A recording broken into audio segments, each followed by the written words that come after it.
ہم مساجد کی آرائش پہ، تزئین پہ خرچ کرتے ہیں، بے دریغ خرچ کرتے ہیں، کیونکہ اس حدیث کے حوالے سے کہ آپ یہاں گھر بنائیں، اللہ آپ کو جنت میں گھر دے گا، لیکن اس گھر کو آباد کرنا، اس گھر میں جو تعلیم ہو رہی ہے اگر وہ تعلیم بامقصد نہیں ہے تو میں یہ تو نہیں کہتا کہ ثواب نہیں ہوگا، آپ کو مسجد بنانے کا ثواب ہوگا،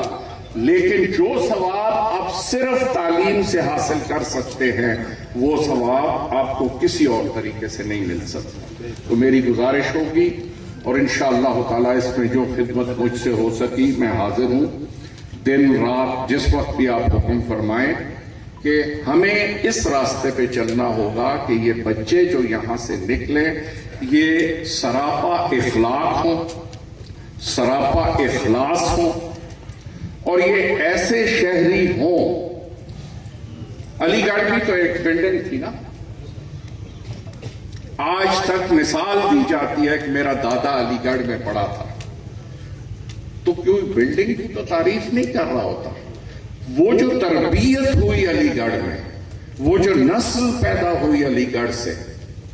ضروری نہیں ہے کہ آپ کے پاس لاکھوں طالب علم ہوں تو آپ کچھ حاصل کر سکتے ہیں، آپ کے پاس 100 طالب علم ہو لیکن لوگ مثال دیں کہ یہ علی پور چٹھا یا جٹا والی کے ادارے سے فارغ التحصیل ہے، اس کی گفتگو، اس کا کردار، اس کے افکار، اس کی عمل، وہ خود بولے کہ میں ایک مسلمان ہوں، میں ایک تعلیم یافتہ مسلمان ہوں جو اپنی دنیا کے معاملات سے واقف ہے۔ علامہ صاحب نے کیا خوب کہا تھا، گنوا دی ہم نے جو اسلاف سے میراث پائی تھی، گنوا دی ہم نے جو اسلاف سے میراث پائی تھی، سریا سے زمین پر آسمان ہم کو دے مارا۔ میرے بھائی نے بڑا خوبصورتی سے اپنی تعلیم جو ایجوکیشن کے محکمے سے منسلک رہے اس کا ذکر بھی کیا،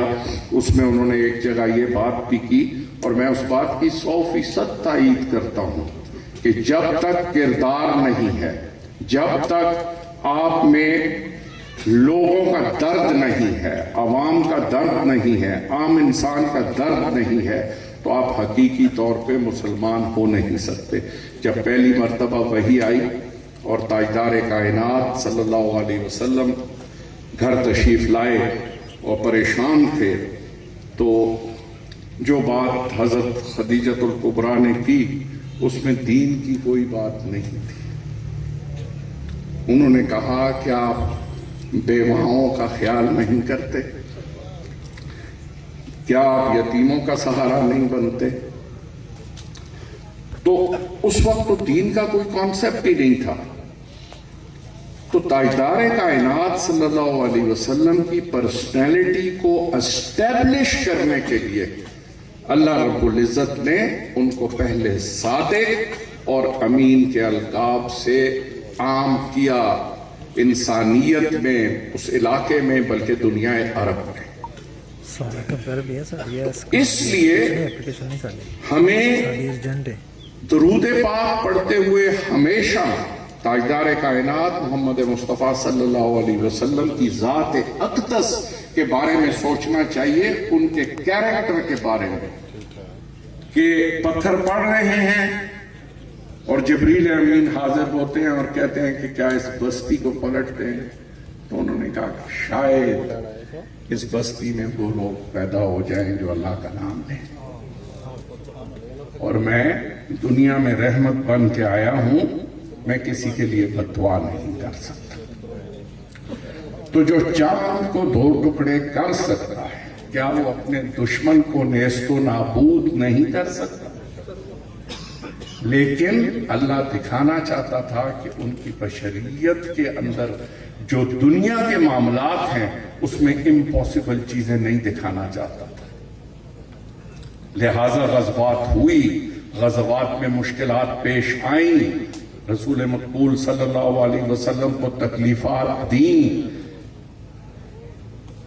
انہوں نے مشکلیں کاٹیں، وہ ہم سب کے لیے سبق تھا کہ دنیا ایسے ہے، دنیا راحت کا مقام نہیں ہے. دنیا جدوجہد کا نام ہے.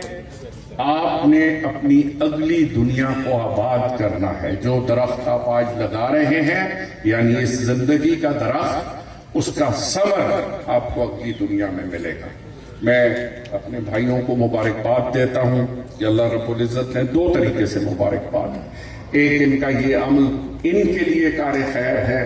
آخرت میں ان کا مددگار ہوگا, لیکن اس سے زیادہ مبارکباد میں اس لیے دیتا ہوں کہ انہوں نے حلال اولاد ہونے کے ناطے اپنے ان والدین کے لیے جو اپنے وقت یہ قربانی نہ دے سکے, وہ انہوں نے ان کے بہاف پہ دے رہے ہیں. یہ بہت بڑی سعادت ہے کسی اولاد کے لیے. اس پہ ان کو مبارکباد دیتے ہیں, دعا گو ہیں. اور ایک دفعہ یہ بلڈنگ بنے, اس کے ساتھ ساتھ ہمیں سلیبس کے لیے تیاری کرنی ہے, ٹیچرز کے لیے تیاری کرنی ہے, اور یہاں سے ایسے بچوں کو فارغ التحصیل کرنا ہے جو دین اور دنیا میں دونوں جگہ کامیاب ہوں اور مثالی شہری ہوں اس ملک پاکستان. اللہ پاک آپ سب کا, ہم سب کا حامی و ناصر ہو, اور اللہ پاک ہم کو صراط مستقیم عطا فرمائے. السلام علیکم ورحمۃ اللہ وبرکاتہ.